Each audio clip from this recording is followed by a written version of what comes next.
व्याधि और उपाधियों से जो रहित होती है वो समाधि कहलाती है। और ऐसी की समाधि की संलेखना की साधना करने वाले इस धरा पर यदि कोई है तो कौन है?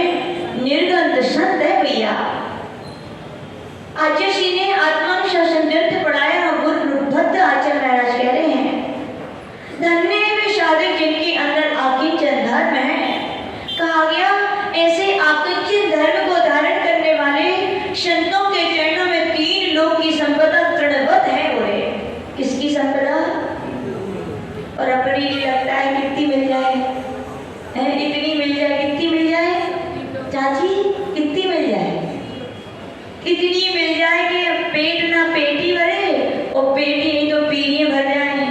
चाहे गली में केसों निकले तो वहां एक दिन में खराब कर देवे। ऐसे ही है ना, ऐसे ही लोग सोचते हैं। लेकिन याद रखना वहां गुरुवंत महाराज के धन्य विषण आकिंचन धर्म आ गया तो 3 लोग की संपदा तृण के समान छोड़ रहे हैं। वो क्यों छोड़ देते हैं? क्या उनके पास ऐसा ज्ञान आ जाता है? तो अजय कुंद देव कह रहे हैं अहमिको खरुधमो, क्या जिनके अंदर एक अहमिको, अहम यानी में एक आत्म स्वभाव से संपन्न शुद्ध आत्मा हो, दंसन नाड़ मय्यु सदा रूपी, मैं केवल ज्ञान दर्शन स्वरूपी हूँ। जब ज्ञान दर्शन स्वरूपी कह दिया तो पर पदार्थ से अब मेरा संबंध है क्या? नवी अथ मंच किचरी अन्नम परमाणु मात्र मितंपी। इस 3 लोक में जो पदार्थ हैं उनमें परमाणु मात्र भी परिग्रह निर्गंत संत कह रहे हैं मेरा नहीं है। अभी माता जी बता रही थी, गृहस्थ कहते हैं 2 कौड़ी ना हो तो 2 कौड़ी की नहीं हो। और संत से कहा हे संत एक भी कौड़ी आ जाए तो भी तुम 2 कौड़ी की नहीं हो। कितनी त्याग की ऊंची बात कही गई कि वहां आचार्य भगवान कह रहे कि तुम्हें मात्र भी परिग्रह रहेगा तो ध्यान रखना आत्म स्वभाव की सिद्धि होने वाली नहीं है। कितनी भी स्वच्छ निर्मल स्फटिक मणि हो, थोड़ा सा भी दूसरा रंग लग जाता है तो क्या उसकी निर्मलता समाप्त हो जाती है। वैसे आचार्य भगवान कह रहे हैं साधु अब आप क्रम बाई क्रम आत्मस्वरूप की ओर प्रयाण कर रहे हैं। तो कहा गया अभी तक तो बाहर पदार्थों को छोड़ा था, अब सोचो कि शरीर भी मेरा नहीं है। क्या नहीं है? शरीर भी मेरा नहीं। याद रखना जो संत ऐसा सोचते हैं कि शरीर भी मेरा नहीं है वे ही निर्गंत संत निर्जन जंगलों में जाकर क्या करते हैं? साधना कर पाते हैं। बोलो है कि बात? निर्जन जंगलों में कौन जा सकता है? जिनको अपने शरीर से मोह हो तो वो तो एक आसन भी नहीं कर सकते। जंगलों में जाने की तो बात पूछी है। एक दिन के लिए रात्रि भोजन का त्याग भी कठिन हो जाता है। क्यों? शरीर से मोह है। भूख लगेगी रात में, नींद नहीं आएगी तो फिर क्या करेंगे? मोह है। क्या है ये? मोह है। आचार्य भगवान कहे जब तक शरीर से मोह रहेगा तब तक आकिंचन धर्म आने वाला नहीं है। तो कहा गया कि हे संत घर कुटुंब परिवार भोजन सबको छोड़ देना और निर्भय होकर कहाँ साधना करनी तुम्हारे लिए? निर्जन बंजनों जंगलों में। क्या उनके पास ज्ञान आता है? तो आचार्य श्री बहुत सुंदर एक सूत्र बताते हैं। क्या संतों के क्या माता पिता होते हैं कि नहीं होते? हाँ माची वाली चाची, संतों के माता पिता होते हैं क्या? भाई बहन होते हैं क्या? बेगा भाभी है? नहीं होते। क्यों नहीं होते? क्योंकि उनका शरीर से संबंध है। लेकिन याद रखना जैसे आपके होते हैं वैसे तो नहीं होते। जैसा आपका परिवार है वैसे उनका परिवार नहीं है, लेकिन परिवार तो है। माता पिता हैं। कौन से चौधरी जी? धैर्यं यस्य पिता क्षमा च जननी सत्यं सुनो। धैर्यं यस्य पिता क्षमा च जननी। मतलब यहाँ पे कह रहे हैं क्या कि उनकी धैर्यं यस्य पिता पिता का काम क्या होता है? धैर्य दिलाना। क्या होता है? वास्तविकता में कभी कभी जब संसार की इस परिपाटी में देखते हैं तो पिता का जितना धैर्य होता है उतना माताओं का नहीं मिल पाता। माताएं तो कुछ हो जाता है तो आंसू बहा करके अपने जी को हल्का कर लेती हैं, लेकिन पिता हृदय को पत्थर बना लेते हैं। धैर्य उनके पास क्या है? धैर्य। संतों से कहा, हे संत, लौकिक संसार को छोड़ा है, लौकिक पिता को छोड़ देना, लेकिन मोक्ष मार्ग में चढ़े हो तो धैर्य रूपी पिता का साया मत छोड़ देना। धैर्य छूट गया तो जीवन में संयम साधना रह नहीं पाएगी। और रह पाएगी क्या? धैर्य ना हो तो पल पल की छोटी छोटी विपत्तियां भी बहुत भारी लगती हैं, और धैर्य होता है तो कहा जाता है सब कुछ सहज हो जाता है। होता है कि नहीं? कहा गया सबसे बड़ा आभूषण है जीवन का क्या है? धैर्य। धैर्यवान व्यक्ति शूलों में भी फूल की सुगंधी को ले सकता है। ले सकता है कि नहीं? देख लो संत जंगलों में रहते, क्या मिलते भैया? फूल है कि क्या? सूली तो है। क्या है बताओ? मोक्ष मार्ग में सूल है कि फूल है? जब मोह की दृष्टि से देखते तो सूली है, लेकिन हम वैराग और संवेग की भावना में पूरित होकर के जो संत देखते हैं तो उनके लिए भी क्या लगते हैं? फूल लगते हैं। क्या? क्यों? क्योंकि धैर्य हम यश्य पिता हैं। कौन से पिता का आश्रय लिया है? धैर्य रूपी पिता का आश्रय लिया है। धैर्य हम यश्य पिता क्षमा जननी। माँ क्षमा की मूर्ति रहती है। होती है कि नहीं? कौन सी माँ? लेकिन अच्छी सच्ची माँ। कितने बच्चे लाते फटकारते हैं बचपन में, जब वो फटकारती है माँ के लिए बेटे क्या क्या नहीं कहते हैं, बोलो। ऐसे हृदय भेदी शब्दों का भी यूज करते हैं, लेकिन धन्य वे माताएं कि जो सह लेती हैं। केवल किसके? मोह के लिए। लेकिन किसके लिए? उनका मोह है उसमें। लेकिन संतों से क्या रही? संत तुम भी माँ का आश्रय लेना। कौन सी माँ का लेना? क्षमा माँ का आश्रय लेना। क्षमा यदि जीवन में नहीं ला पाई तो एक एक कदम तुम्हारे लिए आगे बढ़ना मुश्किल है, क्योंकि संसार तो संसार है। बोले गिराने वाले लोग अधिक हैं, उठाने वाले बहुत कम मिलते हैं। तुम किन किन पे उंगलियां उठाओगे कि इनने हमारा बिगाड़ दिया, इनने हमारा ऐसा कर दिया, उनने हमारा ऐसा कर दिया। तुम तो कर्म सिद्धांत का आश्रय लेना और सबके लिए क्या करते जाना? क्षमा करते जाना। क्षमा माँ की, जैसे माँ की गोद में बैठे हुए बालक के लिए कोई वेदना सताती है क्या? कोई चिंता होती है क्या? नहीं होती। माँ की गोद में बैठा हुआ बालक खिलखिला के किलकारियां लेके मुस्कुराता है। मुस्कुराता है कि नहीं? माँ की गोद यदि मिल जाए तो कितना आनंद आता है। बैठे कि नहीं बैठे कभी को? सब बैठे बिल्कुल भूल गए। याद किया करो उन दिनों को जब माँ की गोद में बैठते थे, कितना आनंद आता था। वैसे साधक से कह रहे हैं, साधु पूर्व अवस्था में गृहस्थ में कुछ लोग जो मोही माँ की गोद में बैठते थे तो आनंद आता था। अब क्षमा रूपी माँ की गोद में भी बैठो। जब विपत्तियां आपत्तियां कोई कुछ कह दे तो उस माँ की गोद में जाके छिप जाना, बैठ जाना। जब बच्चे सताते हैं तो बच्चे कहाँ जाके छुप जाते हैं? माँ के पास, माँ की गोद में जाके। बड़ा आनंद का अनुभव होता है। वैसे का ये संत जब जब इस दुनिया के लोग कुछ कहें, आक्रोश दिखाएं, उंगली उठाएं, तो उन पर आक्रोश नहीं करना, तो अपनी रक्षा करना। और अपनी रक्षा करना है तो क्षमा माँ की गोद में जाके बैठ जाना। धैर्यं यस्य पिता क्षमा च जननी शांतिश्चिरं गेहिनी। श्रीपति जी होती है, किसकी होती है? किसकी होती है श्रीमती? श्रीमान जी की। श्रीमान जी कौन होते हैं? जिनकी श्रीमती जी होती। ऐसा नहीं है। श्रीमती जब लौकिकता में, जब वैराग में हम कदम नहीं बढ़ पाते, जब समाज में गंदगी ना फैले, इसीलिए भैया विवाह किया जाता है।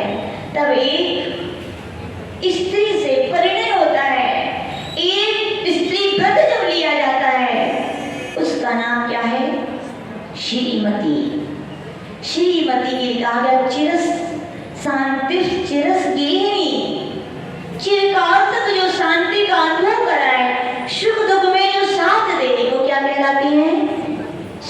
श्रीमती होगा, सब लोग ऐसी श्रीमती।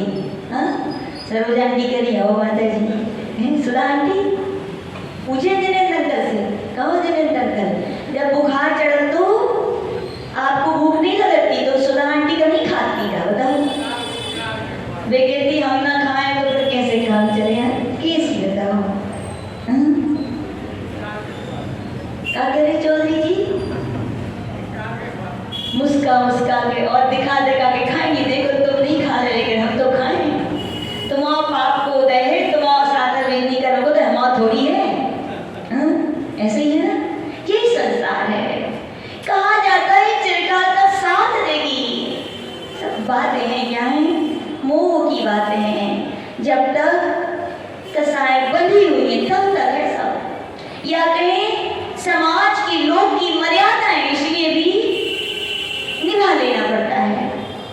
ठीक है भैया, लेकिन संतों की श्रीमती जी होती है कि नहीं होती? हाँ, संतों की भी श्रीमती है, लेकिन आपकी जैसी श्रीमती वैसी नहीं है उनकी श्रीमती। उनकी श्रीमती तो क्या है, शांति।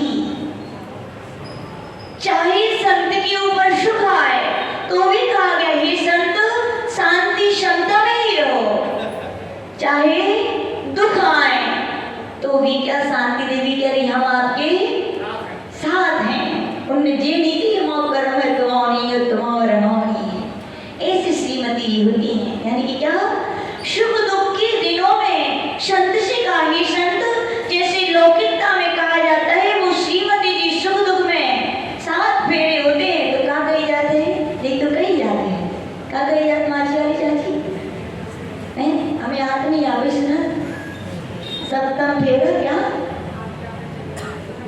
आज्ञा में चलेंगे, सुख दुख में साथ रहेंगे, आप जैसी की हो वैसे ही करेंगे। लेकिन याद रखना, इतने सीधे भोले भोले भोलू नहीं होना चाहिए। पति यदि परमेश्वर है, परमेश्वर कब है, पति वे ही परमेश्वर है जो परमेश्वर के बताए हुए पथ पर चले, जो धर्म की लाइन पर लगे हो, तो वे परमेश्वर है, उनकी सेवा करना, उनकी बात मानना। और ना हो ऐसे तो फिर क्या करो, वे परमेश्वर है का बोलो।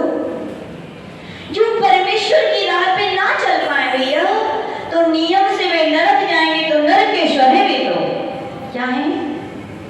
ऐसे नरकेश्वर की बात मान के भैया, उनका तो उपादान जैसा है, बिगड़ रहा है सो बिगड़ रहा है, अपना मत बिगाड़ लेना। और हम उन नरकेश्वर से भी कहना चाहते भैया, आपकी परिणति धर्ममय नहीं हो रही, कोई बात नहीं, आप पाप कर्म का उदय है, कम से कम श्रीमती जी कर रही हैं तो उनको तो मत रोको, उनके लिए तो मत ढकेलो। तो ये कहलाते हैं क्या, कम से कम ठीक है, पूरे नहीं तो सरोजा आंटी आधे सही, कितने सही, कम से कम करने तो दे रहे साधना। लेकिन आज के युग में ऐसे ऐसे भी नरकेश्वर हो गए हैं, खुद नहीं करते थी, पत्नी करती है तो जबरदस्ती नियम तोड़वाए जा रहे हैं। कभी कभी लगता है भैया तुम नहीं कर रहे हो, तुम नियम से नरक में जाओगे, और तुम दूसरों की तोड़वा रहे हो, सोचो फिर तुम्हारी गति क्या होगी, क्या गति होगी। तो ऐसे नरकेश्वर से कहना चाहते भैया, तुम्हारी बिगड़ रही है सो बिगाड़ो, कम से कम अपने निमित्त से कर की तो मत बिगाड़ो। कितनी संक्लिष्ट होती होगी इन जीवों के लिए। कई ऐसी भाभियां आके महिलाएं आके आंसू ढाल के सुना जाती हैं, माता जी क्या करें, क्या करें भैया बताओ। बोले समाज की मर्यादाओं से बंध गए हैं, क्या बंध गए हैं, तो ऐसे नरकेश्वरों से बुरी नहीं मानना, हो कि नहीं हो। जो परमेश्वर की राह पर ना चले, वे नियम से स्वीकार कर लेना, नरकेश्वर हैं। और नरकेश्वर हो तो भैया कुछ तो दया करो, अपने ऊपर नहीं करो तो क्या, पर के ऊपर दया करो। एक जीव पल पल आपके निमित्त से संक्लिष्टता में जीवन व्यतीत कर रहा है, क्या होगा सोचिए उसकी दशा। दया करो उस जीव के ऊपर। तुम धर्म करना शुरू कर दो, अच्छा तो क्या था, स्वभाव मानना था कि ऐसी जीव की संगति बड़े पुण्य से मिलती है, बोलो मिलती है कि नहीं। पहले कहा जाता था एक अच्छी बहू आ जाए तो लक्ष्मी आ गई, क्या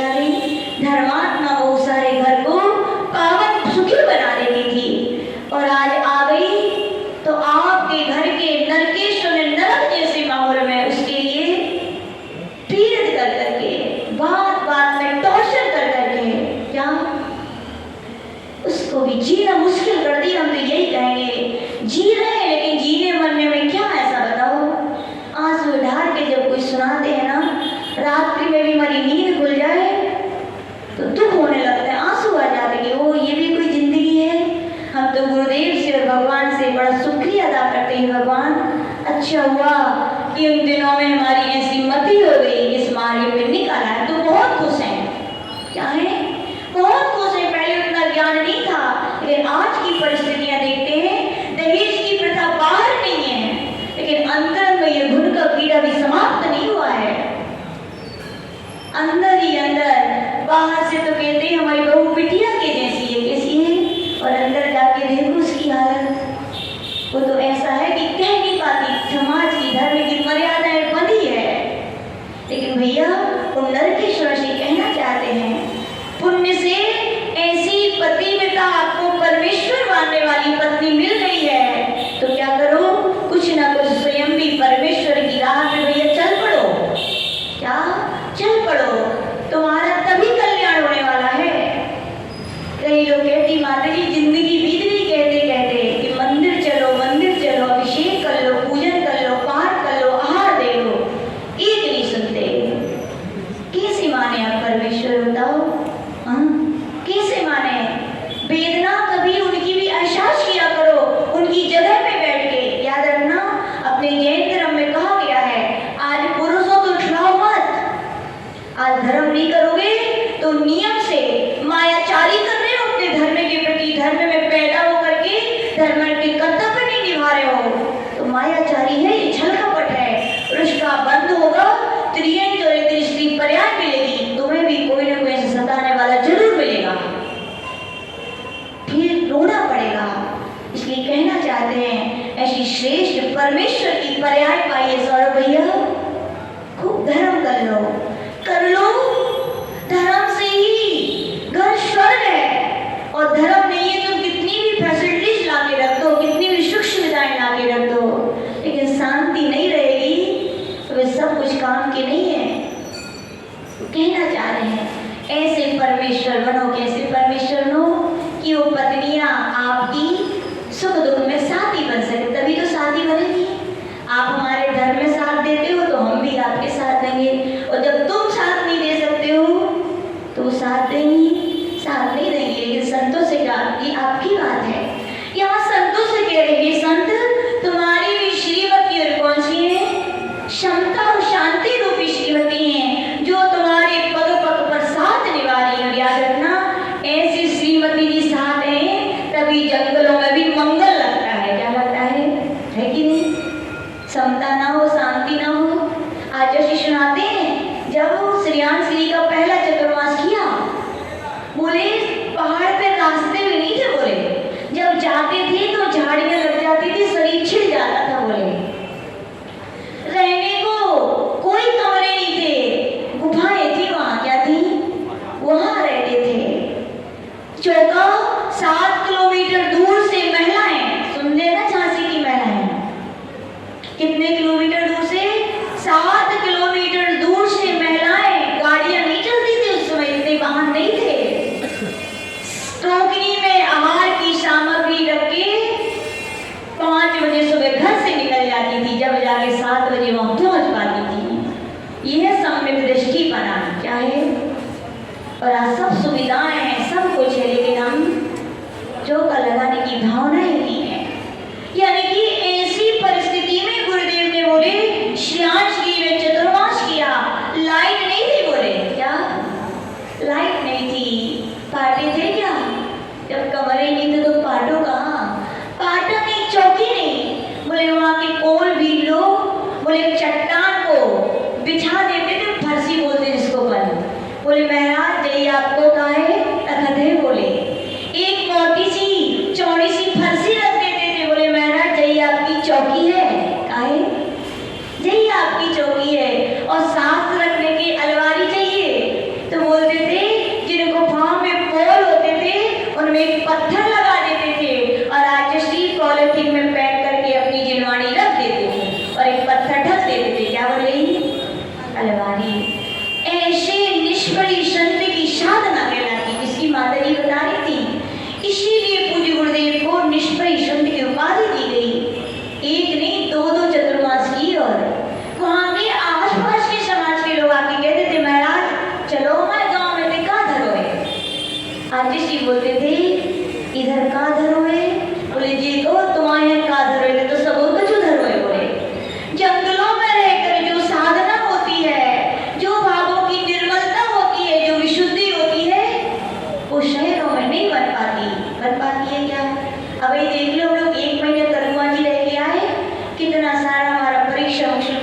लेखन हो गया था। तो जब से यहाँ आए मुश्किल पड़ रहा है एक एक लाइन लिखना भी। महाराज जी श्रावकों के लिए तो जरूरी है उत्तम स्वाद में चिंता शायद अपनी यदि दाढ़ी में आग लग जाए डीके भाई साहब, पहले कौन की बुझाओ? संजय भैया की कि अपनी बुझाओगे तो तभी तो संजय भैया की बुझा पाओगे।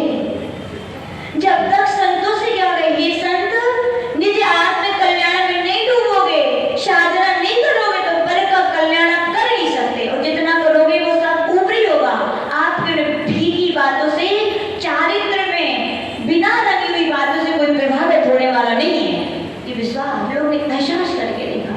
और है जब तक चारित्र में ढला हुआ ज्ञान नहीं होता तब तक चारित्र का प्रभाव भी नहीं पड़ता।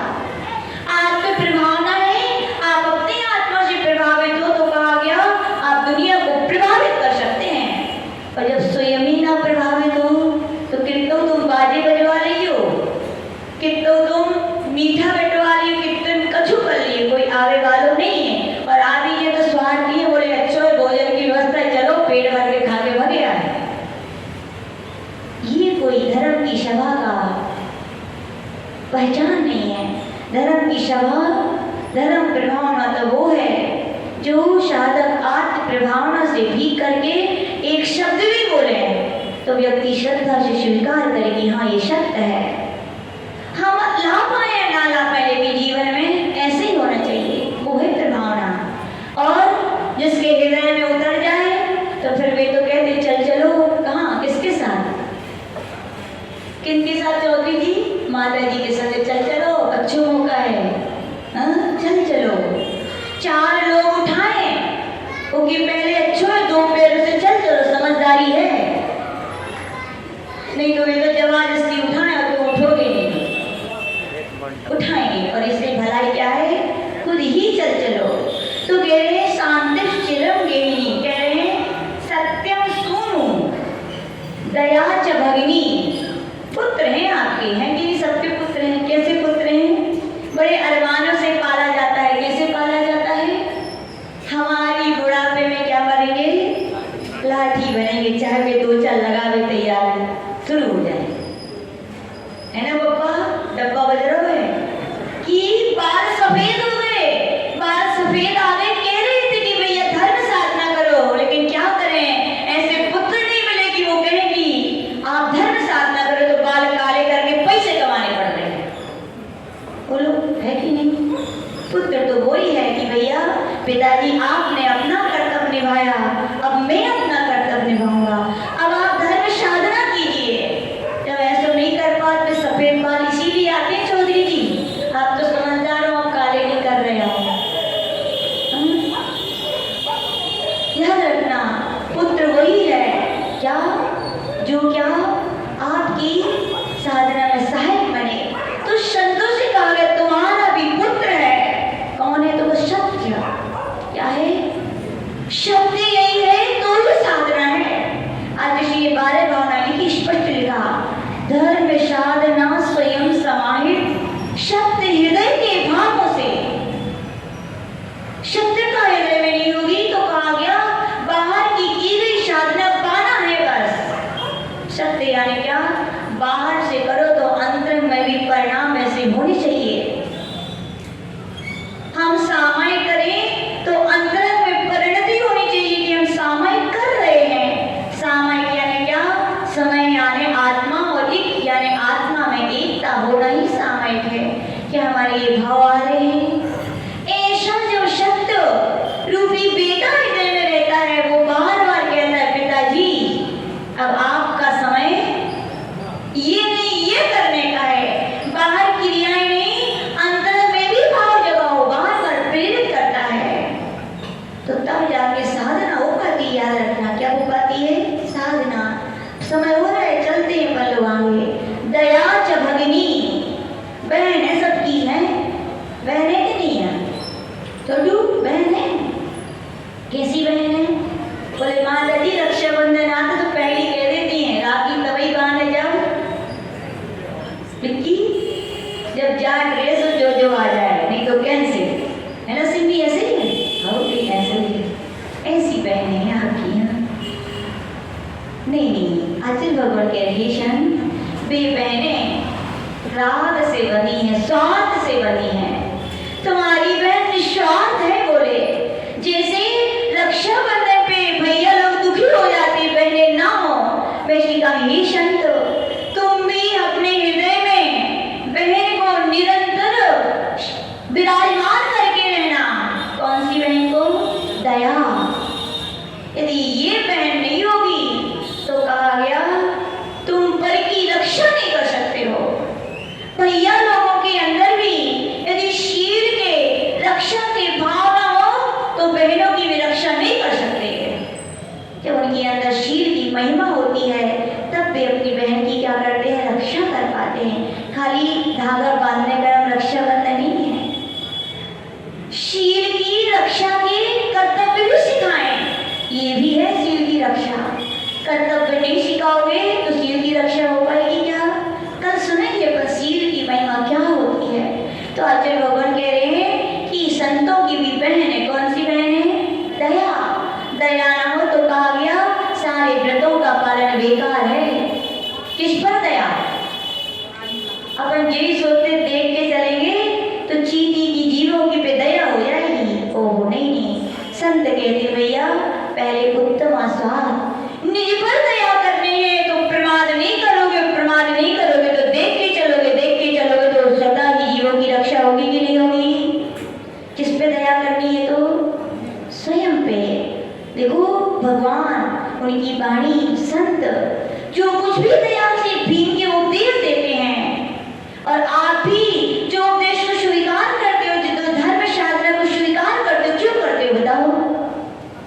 अपने ऊपर दया करने के लिए। क्या जिस दिन अपने ऊपर दया के भाव आ जाएंगे उस दिन कहना नहीं पड़ेगा कि धर्म की क्रियाएं करो, कि अवश्य का त्याग करो। क्यों?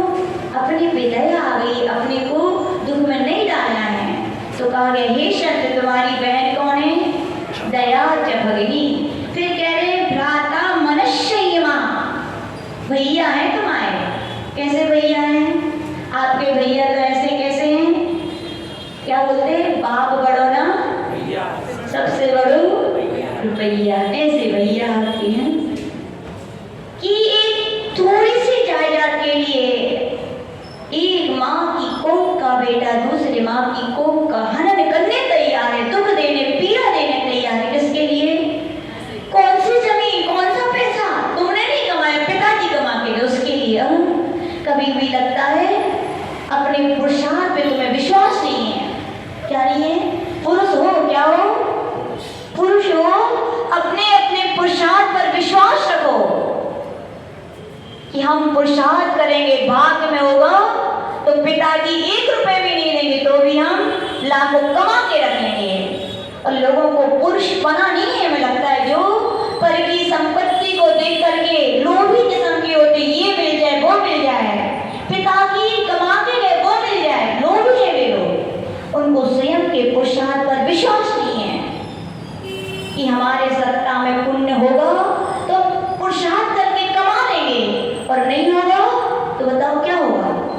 पिताजी खून पसीना एक कर करके रख जाएंगे और तुम एक दिन में उड़ा। भैया पुरुष हो, अपने पुरुषार्थ पे पौरुष पे विश्वास है तो पुरुष हो, वरना आप कह रहे हैं आप में पुरुषत्व के लक्षण नहीं है। यदि पर की संपत्ति पे नजर डालोगी, ये मिल जाए वो मिल जाए। एक बेटी वालों ने बेटी दे दी और क्या चाहिए आपके लिए बोलो? फिर भी अरे का दो 10 लाख रुपया देते बस। सही है, प्राण ले लो, सही है, प्राण भी तो दे दिए।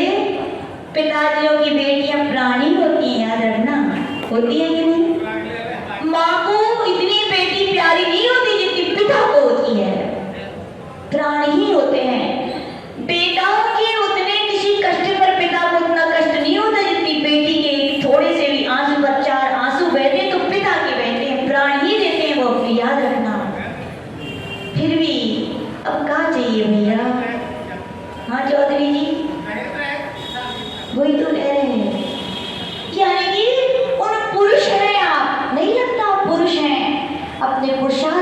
को विश्वास ही नहीं है। लाखों करोड़ों की संपत्ति कमा रहे हो, फिर भी पर की सुहाती नहीं है, वो भी हमें मिल जाए।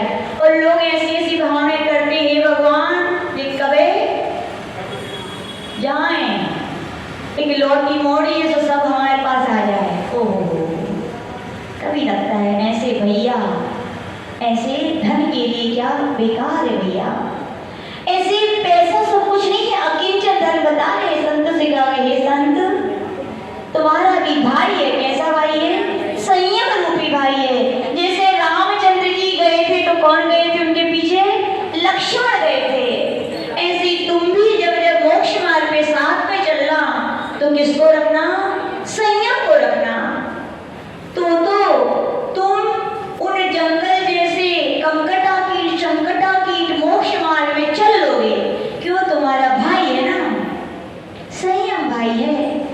मन का संयम, इसका संयम सबसे बड़ा, वचन का और काय का संयम कोई बड़ी बात नहीं है। किसी को अपन आपसे भी कह रहे इतने लाख रुपये मिले, बैठे रहो सीधे तो बैठ जाओगे, इतने मिलेंगे बोलो मत, नहीं बोलोगे। लेकिन कहे जाए इतने देंगे, मन को कंट्रोल रखो, तो करना बड़ा मुश्किल है। संतों से क्या, हे संत तुम्हारा भाई यदि कोई तो कौन? मन संयम है। मन संयम है तो संयम की सही साधना है कि नहीं? याद रखना, आदित्य लोग से हमेशा बोलते थे मोक्ष मार्ग में ना कंकड़ है ना संकट है। और इन्हें भी तो जितने आप लोग समझते हो वो नहीं है, सबसे बड़े संकट और कंकड़ है तो मन के हैं। अनादिकाल से मन विषयों में रचा बचा है, इंद्रियों के विषयों में रचा बचा है। मन वही कहते हैं वही चलो। लेकिन संत जब क्या करते हैं, उस मन पर संयम रखते नहीं, ब्रेक, संयम का ब्रेक, ऐसा तुम्हें नहीं करना है। यानी कि भाई वही भाई सही है जो कुमार में जाने से रोके, वो भाई भाई है। तो कहा गया, हे संत तुम्हारा भाई है तो कौन सा है? मन संयम है। मन संयम है तो तुम कभी गड्ढे में गिर नहीं सकते। गिर पाएगी क्या कोई? बताओ। मन की साधनी का ना तो गुणस्थान है। जब मन संयम है तो क्रमशः गुणस्थान चढ़ते जाओगे। और आज उसी का दिन है, क्रमशः गुणस्थान एक एक धर्म को प्राप्त करते करते संतों से कहा, हे संत बिहार चली ने निश्चय भी चली आने आओ, ध्यान लगाओ। कह रहे फिर आगे, सैया भूमि तलम दिशा च वशनम। भूमि तलम सैया, जब गृहस्थ अवस्था में थे तो बढ़िया डल्लम के गद्दा मिलते थे, कोमल कोमल मिलते थे, तो आराम आता था कि नहीं? अभी भी तुम्हारे लिए रिशैया है तो क्या है? भूमि तलम। क्यों? भूमि तले रिशैया होगी तो राग द्वेष नहीं होंगे। क्यों नहीं होंगे? ताकत होगा, दरदरो है, इतो ऊंचो है, इतो नीचो है, ऐसे कलर पेंट वाला है, वैसो है, ऐसो होने चाहिए, वैसो होने चाहिए। और पार्टी ने क्या कहा? सैया तल भूमि। देखिए आप लोगों ने कभी सैया? तमिलनाडु को भी दर्शन कराओ, वहां पे नलदेयार नाम का पर्वत है। नलदेयार यानी कि 8000, हिंदी में नलदेयार को क्या बोलते हैं? 8000। उस नलदेयार पर्वत का नाम बोले नलदेयार क्यों पड़ा?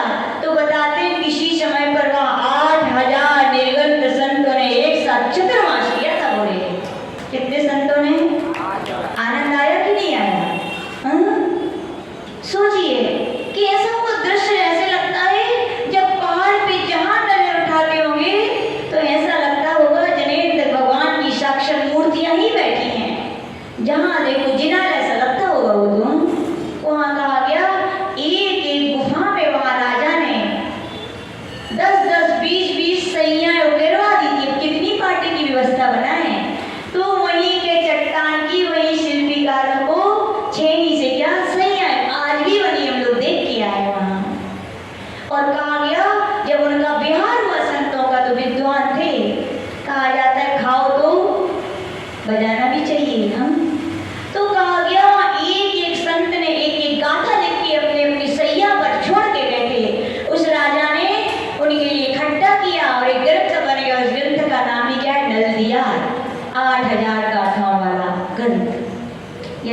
सैया, संतों से कहा क्या आप इससे सोने के लिए आपको क्या है, सैया है, भूमि सैया है। दिशा च वशनम, वस्त्र हैं आपके, कौन से हैं?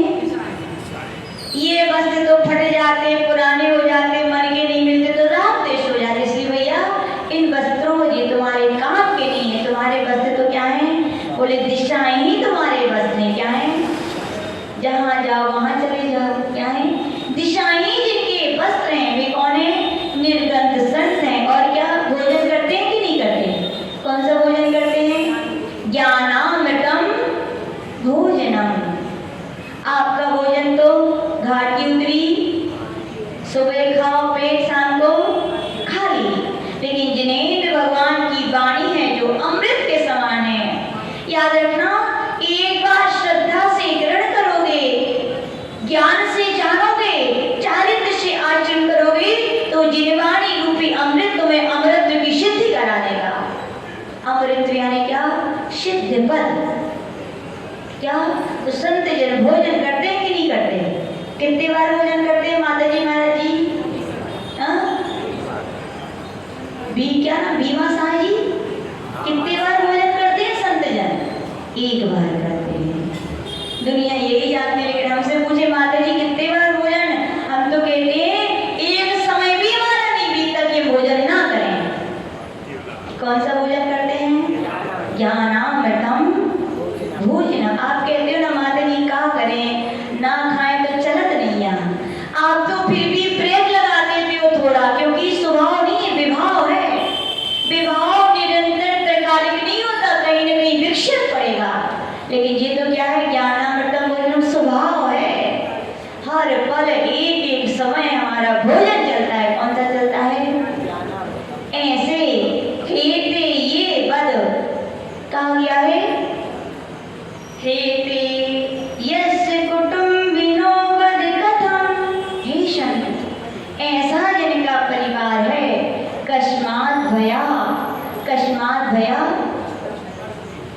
फिर कैसा भय? संत कैसे रहते हैं? ऐसे तो रहते हैं। याद हो गया संतों का परिवार। ऐसा परिवार मिले, ऐसी सैया मिले, ऐसे वस्त्र मिले, ऐसा भोजन मिले, और आप तो खून पसीना एक कर करके भी चैन से नहीं बैठते हो। यहाँ तो बिना खाए आराम से निर्जन जन में क्या करते संत? साधना करते। ऐसे परिवार के साथ निर्भय होकर, और कैसे होकर? निर्भय क्यों?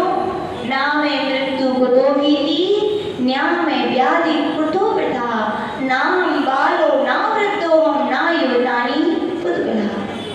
ये सब पुद्गल की पर्याय हैं। मैं बीमार हूँ, कौन बीमार है? मैं बूढ़ा हूँ, कौन है? शरीर है। मृत्यु हुई किसकी? जन्म हुआ किसका? संत जानते तो जब उनके लिए अहमिको खलुको, मेरी आत्मा ही एक है, तो निर्भयता से वे जंगलों में भी जाके बैठ जाते हैं। बताओ जानवर आके भक्षण करते हैं कि नहीं करते? नहीं करते। जब तक बैर नहीं होगा और आयु कर रहे हो तो वे कुछ नहीं कर पाएंगे। वे भी आकर 500 कुत्ते छोड़ेंगे ईश्वर, वे भी आकर के ऐसे बैठ जाएंगे जैसे पालतू कुत्ते हों। किसकी है ये? अकिंचन भाव का ये है महत्व। क्या बता रहे हैं? अकिंचन भाव यानी 3 लोक की संपदा। देवता भी आके उनको नमस्कार करते हैं, फिर तो आते हैं कि नहीं? मनुष्यों से बड़ी संपदा किसकी है बोलो? जहाँ सौदर में इंद्र आके स्वयं झुक रहा है, तो 3 लोक की संपदा तो वैसी आ गई उनके चरणों में। कहा हे संत, तुम केवल क्या धारण करो? अकिंचन भाव धारण करो कि कछु हमाओ नहीं। यहाँ अब समय हो गया, नहीं तो श्रावकों को ये बताते कि श्रावक भी कैसे अकिंचन धर्म की साधना का अभ्यास करते हैं, वे भी अकिंचन धर्म को पालन कर सकते हैं। कैसे कर सकते हैं? शॉर्ट में बताएंगे। स्वर्ग की भी यदि सुख मिल जाए, जिसके लिए सम्यक दृष्टि को तो मालूम है क्या सोचता है? रमत अनेक सुरति संग पे नित्य से परिणति है हटाहटी। स्वर्ग में भी अकिंचन धर्म का धारी कोई श्रावक मिल जाए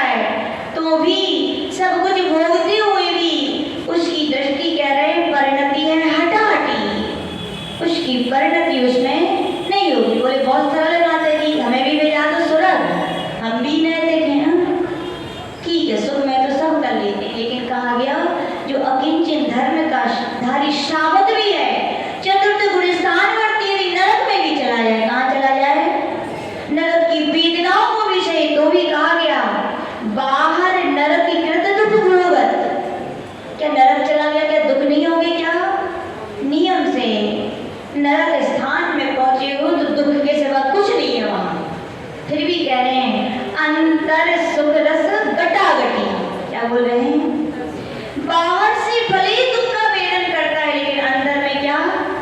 सुख रस गठागटी। अंदर से आत्म सुख का, आत्म वैभव का जो श्रद्धालु है वो उसको ही गटागट पीता है। क्या करता है? पीता है। और ऐसे लोगों को फिर दुख की वेदना होती है क्या? दुख होता है लेकिन दुख की वेदना नहीं होती। यदि श्रावक भी अकिंचन धर्म धारण कर ले, क्या कर ले? कछु हमाओ जितेंद्र भैया, तो शरीर फिर आपको हैगा? बोलो, कछु हमाओ नहीं है आपको, फिर आपसे पूछे शरीर आपको हैगा? जब कछु नहीं है तो शरीर भी, फिर बताओ शरीर में होने वाले दुख आपके हैं क्या? जब शरीर आपका नहीं तो दुख भी आपके, फिर सुख आपका है क्या? सुख भी आपके नहीं है। ये अपने पट की परिणति कब तक रहती बताओ आप लोगों की? जब तक की आंखें खुली हैं, बस, है कि नहीं? कब तक कहते हो ये हमारे, ये उनके, कब तक? जब तक की आंखें खुली हैं। और आंखें जिस दिन बंद हो जाएंगी उस दिन, यानी कि अपन सब जानते हैं कि नहीं?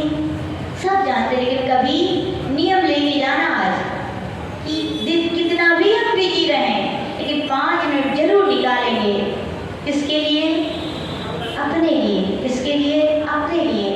जो जानते हैं कि कछु हुआ नहीं है, उसका वेदन भी करेंगे हम। क्या करेंगे?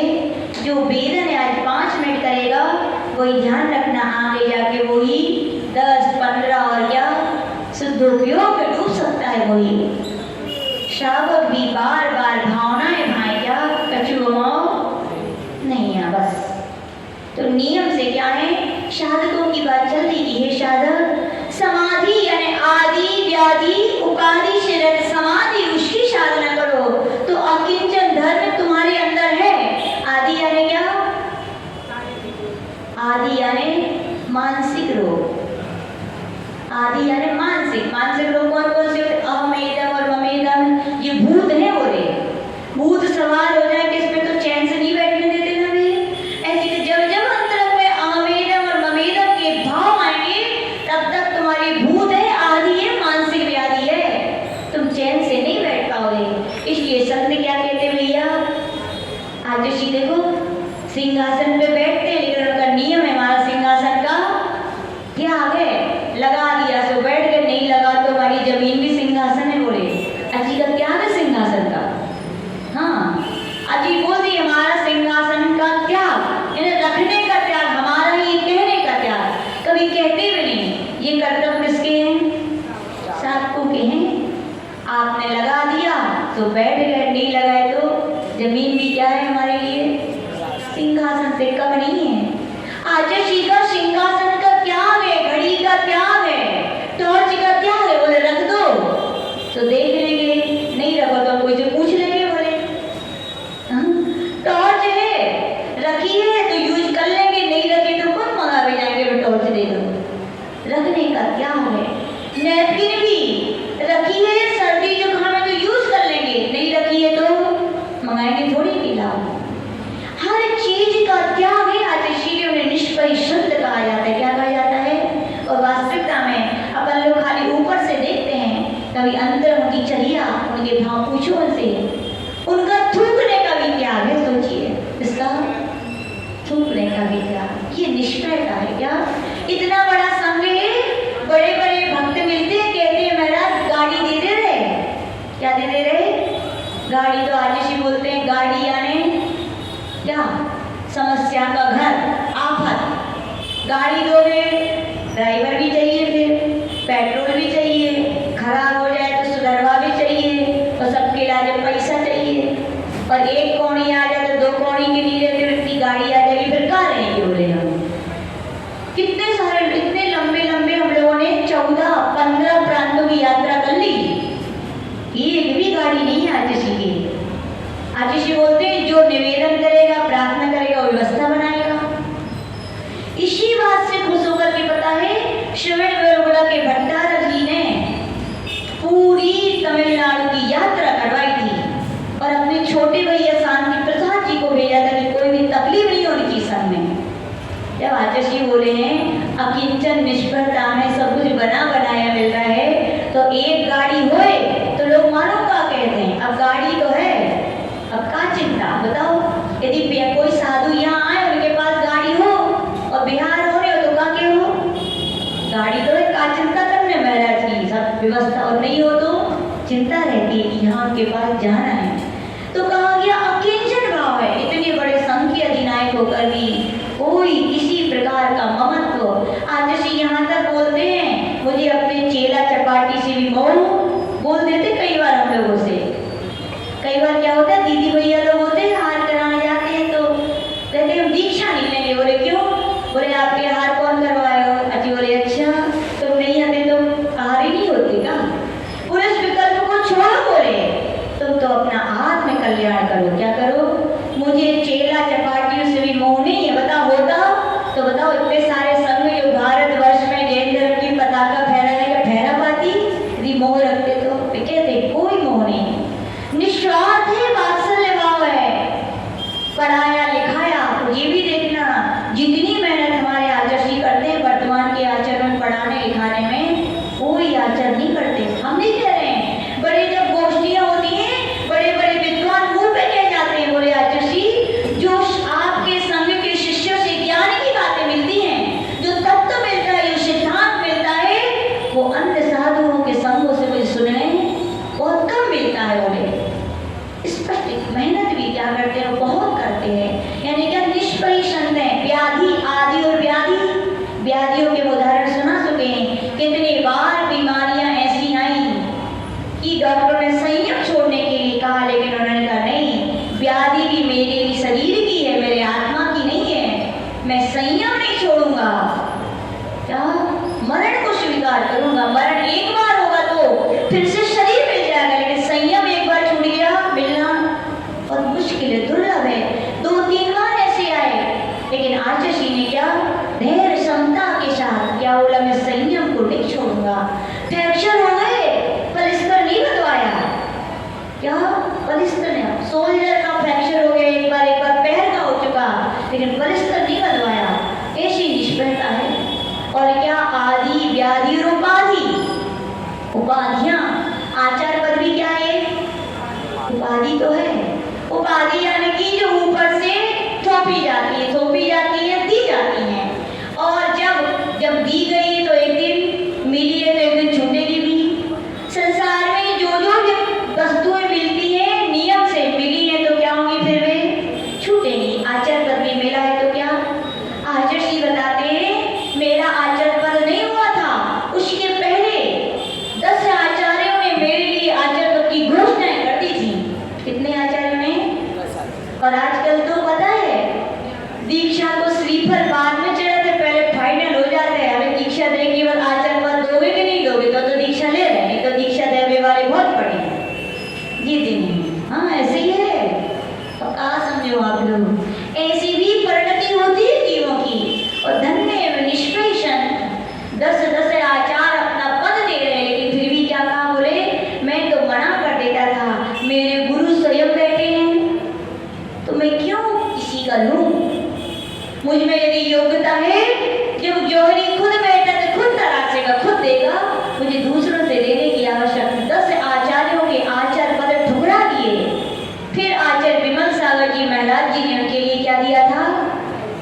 किसी कारणवश नहीं हो पाया।